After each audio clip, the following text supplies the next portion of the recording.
Vous allez vous lasser, mes confrères. Merci, Monsieur Azoulay.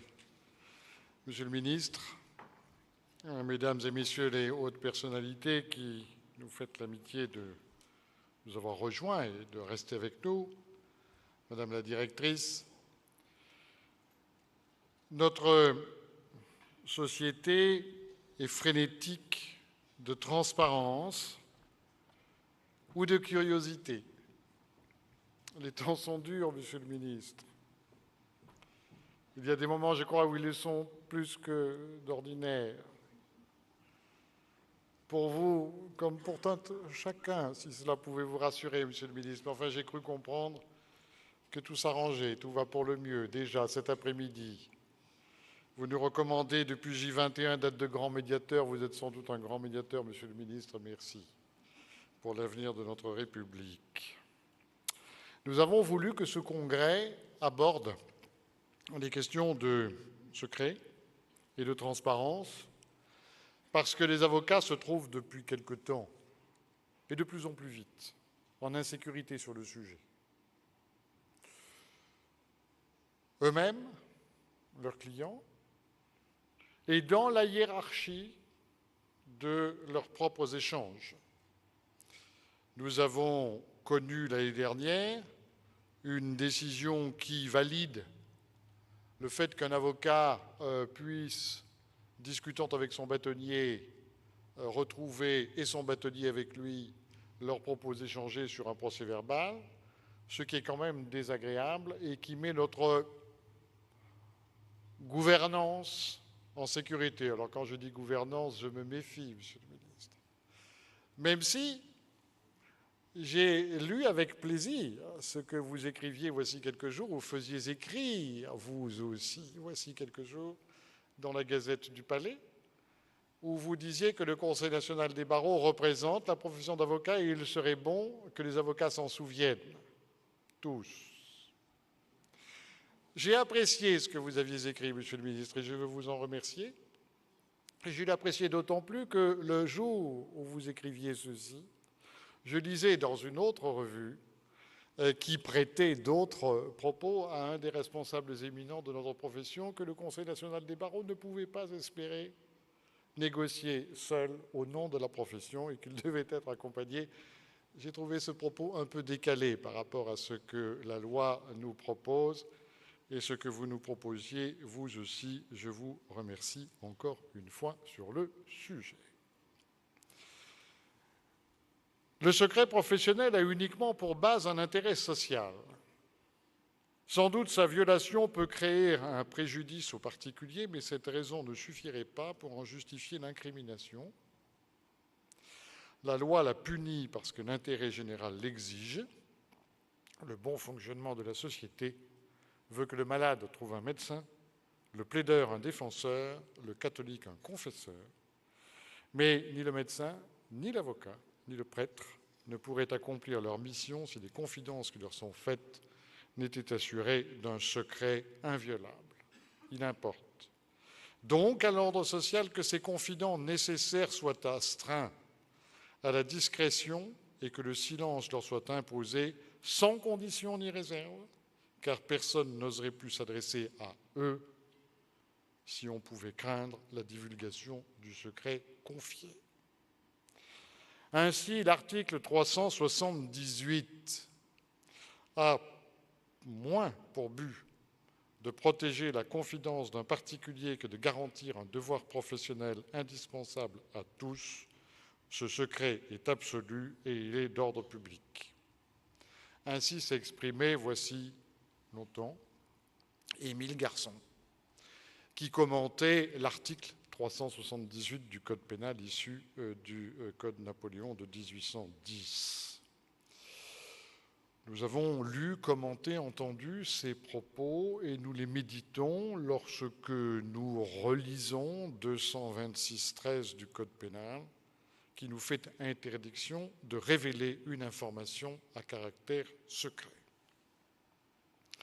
Tel est le thème de ce congrès et Madame Matt, présidente de la Commission des libertés du Conseil national des barreaux et de l'accès au droit, vous ne vous en tirerez pas avec une réflexion sur ce que votre table ronde a produit tout à l'heure. Ce sont les actes complets de ce congrès que votre commission va devoir rédiger, compléter et distribuer ensuite pour que nous sortions d'ici avec une vraie doctrine sur le secret professionnel et sur la transparence. Il existe de nombreux secrets et nombreuses sont les professions qui y sont astreintes. Le caractère fondamental pour le secret de l'avocat a plusieurs origines morales. L'avocat ne peut trahir la confiance du client qui lui confie une confidence sociale. Il répond à des exigences d'intérêt public et à des raisons impérieuses d'intérêt général. Légal et conventionnel, avec les articles 6, droit au procès équitable, et 8, droit au respect de la vie privée, même si nous savons que certains acteurs politiques voudraient changer l'article 8 de la CEDH. Vous avez sûrement entendu ça voici peu. Ce devoir de garder secrètes les confidences de nos clients nous est imposé par la loi pénale sans qu'elle en définisse le contenu. Ce devoir constitue une obligation de nous taire et de garder le silence. Nous ne sommes pas propriétaires des secrets, nous sommes dépositaires des secrets. Mais le secret ne nous appartient pas. Il n'est pas le nôtre. Il est celui que nous devons à nos clients.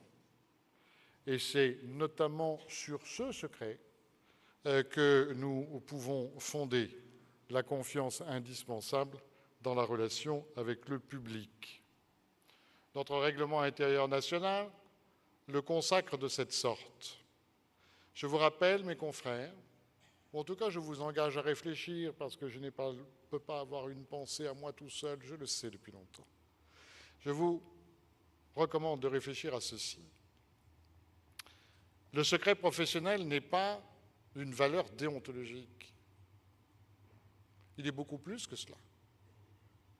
Il n'est pas une règle d'exercice professionnel, il est beaucoup plus que cela. Il est ce que le Code pénal nous impose. Sous des sanctions pénales, c'est le Code pénal. Et c'est parce que nous devons le respecter qu'il devient, dans notre exercice,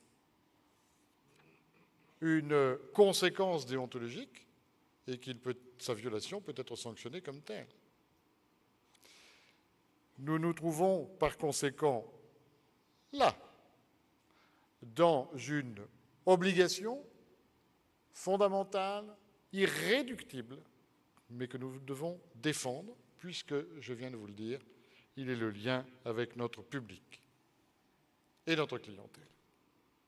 Mais nous savons que de jour en jour, ce secret ne convient plus, ou de moins en moins, au pouvoir public d'une part et à la société tout entière d'autre part.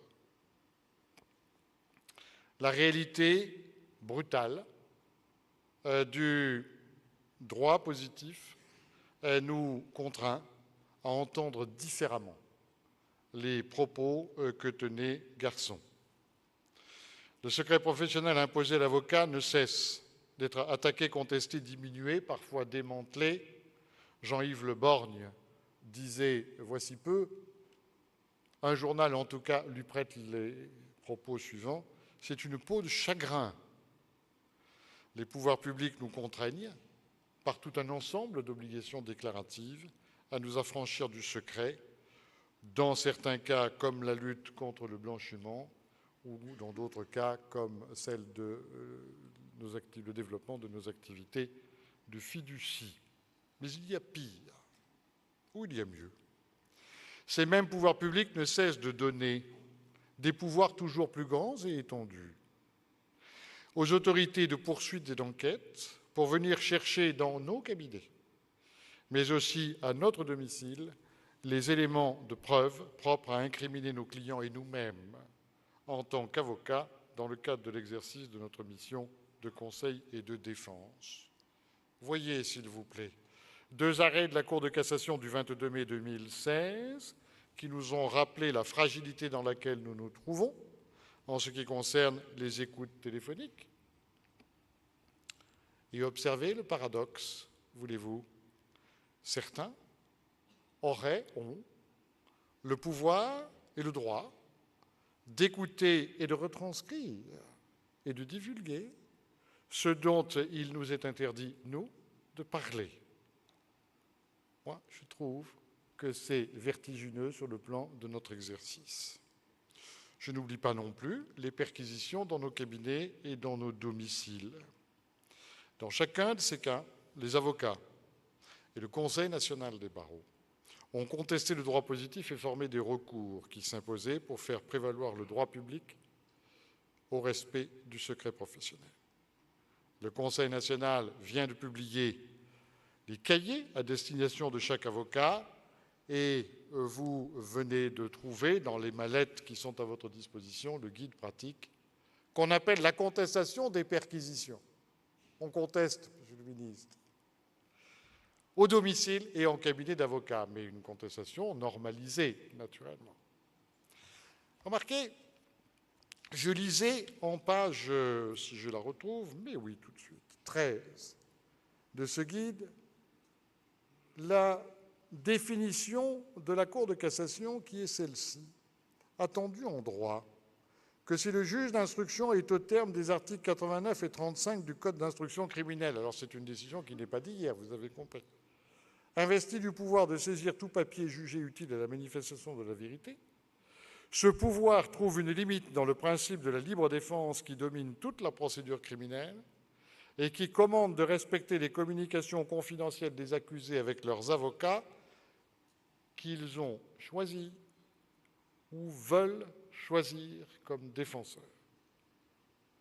Si vous rapprochez cette décision de la Cour de cassation de l'époque 1897 avec celle que nous venons de lire, vous vous rendez compte que le fossé est profond.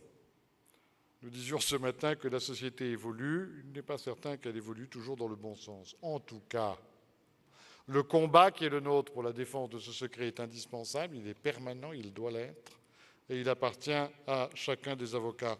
Je profite de ce congrès pour remercier Vincent Nioret qui a rédigé ce cahier avec David Lévy et Françoise Matt, qui tous les trois ont œuvré pour que vous disposiez d'un ensemble de documents et de textes et d'analyses positives qui vous permettent de faire front pour le cas où des difficultés surviendraient.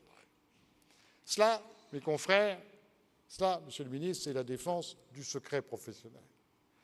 J'allais dire, c'est une défense normalisée sur laquelle nous disposons de textes. Et puis après, il y a la transparence.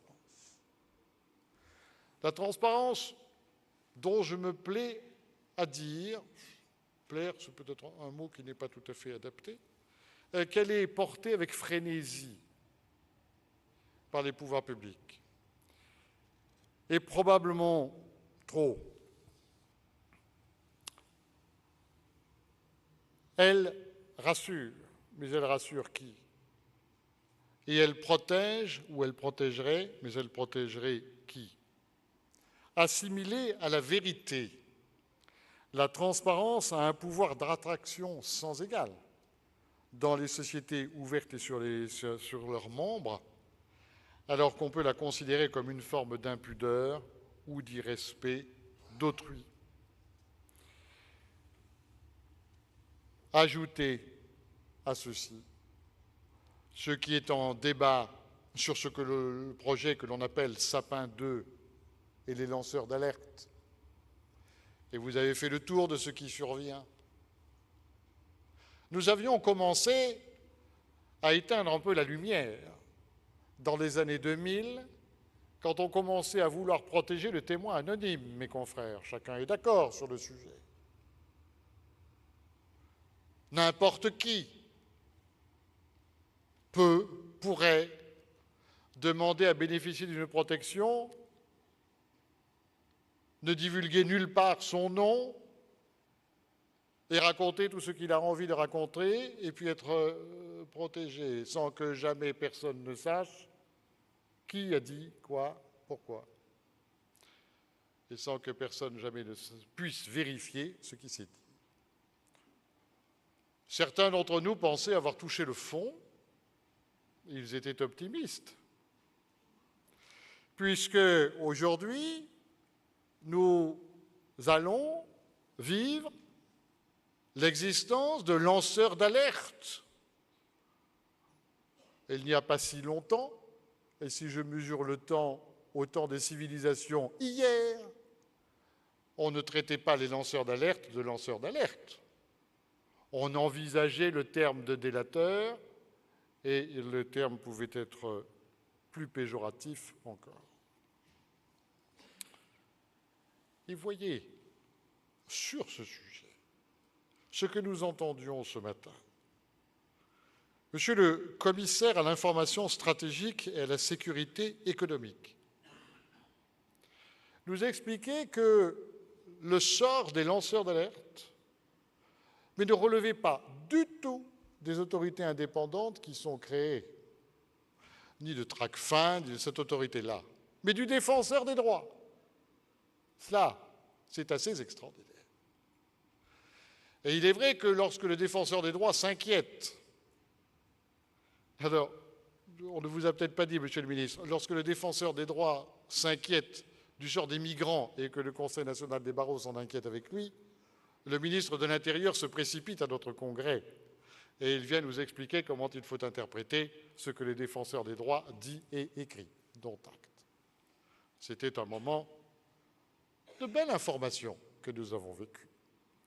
Et sur ce qui survient pour les lanceurs d'alerte, nous trouvons un défenseur des droits qui doit protéger des personnes avant même que ces personnes n'aient donné l'assurance, la garantie ou la preuve que ce qu'elles disent est exact et puisse être vérifié.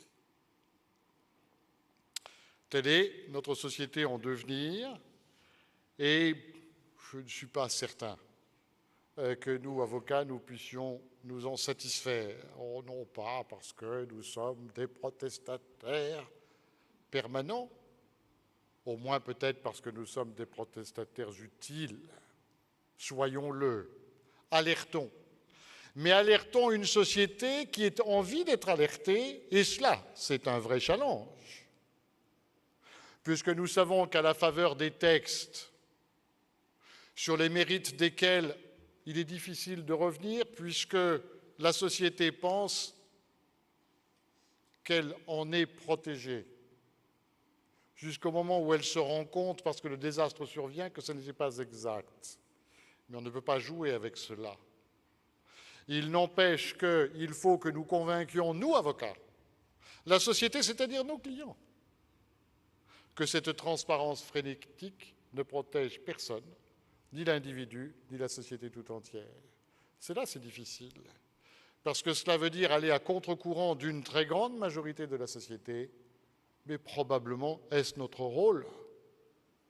Et ça n'est pas le rôle d'avocats pénalistes furieux, c'est le rôle de tous les avocats, y compris des avocats d'affaires. Et lorsque je m'adresse au barreau Alto Sequene, j'ai réussi, monsieur le bâtonnier. Je peux rappeler aussi que les lanceurs d'alerte, ce n'est pas uniquement le délinquant du quartier, et que ce n'est certainement pas d'ailleurs le délinquant du quartier, mais c'est celui à qui on dit « Monsieur, vous faites de mauvaises affaires », ou en tout cas vous faites des affaires qui ne sont pas dignes de l'ordre public. Voilà les conditions dans lesquelles nous devons travailler avec la société, qui n'est pas que la société au sens où nous l'entendons, c'est-à-dire le pauvre particulier qui vit comme il peut dans des conditions de sécurité plus ou moins assurées, mais ce sont aussi l'ensemble des services économiques de notre société et par conséquent qui assurent en principe notre devenir, mais ça c'est encore un autre sujet. C'est la raison pour laquelle je vous dis, monsieur le ministre, et j'espère que vous en êtes convaincu, mais je crois savoir que oui, sans vous engager, bien sûr, vous nous le direz, que défendre le secret et le secret professionnel n'a rien de corporatiste. Que la nature et les secrets et les caractères du secret professionnel font que nous ne protégeons pas, nous, avocats, un privilège qui nous serait propre, que précisément le secret professionnel n'est pas un privilège et que c'est une lourde charge. Et voyez-vous, Madame le Président de l'Association française des juristes d'entreprise, qui nous faites l'honneur et l'amitié d'être présente, et je vous en remercie. C'est un débat que nous avons eu, que nous aurons encore. Si le secret professionnel est une charge, c'est une obligation, ce n'est pas un droit. Et nous ne pouvons pas le comparer, en tout cas nous n'avons pas encore réussi à le faire, avec le légal privilège dans le cadre de l'ensemble des débats qui nous ont déchirés. Nous allons trouver, parce que je ne désespère de rien, et vous non plus, je le sais, une définition commune de ce que sont la confidentialité, le légal privilège et puis le secret professionnel. Mais il y a une chose que je peux vous dire au nom des avocats qui vous reçoivent ici, avec enthousiasme et plaisir et respect, je vous assure, c'est que nous n'accepterons pas que le secret professionnel soit partagé comme vous le souhaitez. Je vous le dis net, mais je vous le dis avec amitié, et je vous propose que nous en reparlions. Mais en tout cas, le secret professionnel n'est pas un droit opposable, il est une obligation, et c'est cela qui fait la différence. Lorsque nous en sommes là, nous pouvons attendre, nous, avocats, que ceux qui ne veulent plus de secret le disent. Qu'ils soient transparents sur le sujet, qu'ils le disent. Je ne veux plus de secret. Et qu'ils nous expliquent pourquoi ils ne veulent plus d'hommes et de femmes libres, pourquoi ils veulent disposer des moyens d'avoir un contrôle absolu sur la vie et sur les actes. Qu'ils montrent en quoi, à travers cette exigence de nature totalitaire, oserais-je le dire? Oui, je peux le dire. On ne finit pas par nier la spécificité et les particularités de chaque membre de la société, en quoi on ne mettrait pas fin à cette privacy, comme disent nos amis anglais, autrement dit, à cette vie privée que nous devons protéger. Que ceux qui ne veulent plus de secret, qui exigent la transparence en tout et pour tout, nous disent en quoi l'injonction qu'ils brandissent n'est pas démagogique. Non, les secrets ne sont pas forcément la marque d'un crime. Ils ne sont pas forcément la marque d'un comportement illicite ou illégal ou d'un comportement antisocial. Ils sont ce que la vie est. Ils sont ce dont la vie a besoin. Ils sont ce que l'individu aspire, ce à quoi il aspire, la paix. Au nom de quelles règles devrions-nous accepter que le secret anéantit la transparence dominant comme la clarté qui serait éternelle, que notre société se range alors? Dans le cycle des télévisions réalités, qui permettent à ceux qui se lassent de vivre dans l'ombre, d'exhiber le peu qu'ils ont et qu'ils appréhendent comme une richesse utile et exportable chez leurs voisins. Devons-nous accepter que les délateurs nous dispensent de porter les secrets et nous libèrent de notre obligation de les respecter en dénonçant à notre place? Ce congrès a voulu démontrer, et il devra le porter par la publication de ses actes, qu'une société est libre lorsque ses membres peuvent choisir le creuset de leurs secrets et de leurs confidences.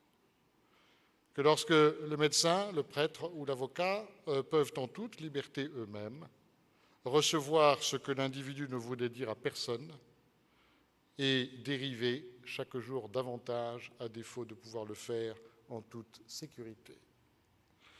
Ce congrès démontre que nous devons porter vers nos citoyens le message selon lequel il est illusion d'abandonner sa liberté contre une promesse de sécurité. En perdant la première, l'individu n'accède pas à la seconde. Le bonheur n'est pas d'exister dans l'exposition de soi, il est dans le respect des autres. Monsieur le ministre, mes chers confrères, nous étions seuls l'année dernière pour notre congrès. Cette année, le garde des Sceaux, ministre de la Justice, nous honore de sa présence. Nous disions en 2015 qu'un ministre peut venir ou bien s'en abstenir. Comme dans la seconde branche de l'alternative, les avocats demeuraient sereins, certains de leur avenir, qui ne dépend pas de la détention d'un pouvoir, mais de la capacité de porter un idéal de liberté et de le soutenir pour l'éternité. Nous dirons, dans la première branche de l'alternative, que les avocats demeurent sereins et certains de leur avenir, qu'ils sont heureux d'en partager avec vous, Monsieur le ministre, la projection autant que la certitude. Le Conseil national des barreaux vous attend, Monsieur le ministre, et par chacun de ceux qui se trouvent ici et vous écoutent, les dizaines de milliers d'avocats qui le représentent. Mes confrères, l'unité de la profession est ici. L'unité est exigeante. Elle est comme la liberté. Elles ne souffrent l'une et l'autre pas de concession. Aucune concession, pas la moindre des concessions. L'unité et la liberté sont ensemble, sans prix. Et c'est dans la clarté que je vous dis que je ferai tout ce qui m'incombe pour que je conserve la liberté d'assurer notre unité. Nous pouvons à présent écouter notre ministre. Je vous remercie.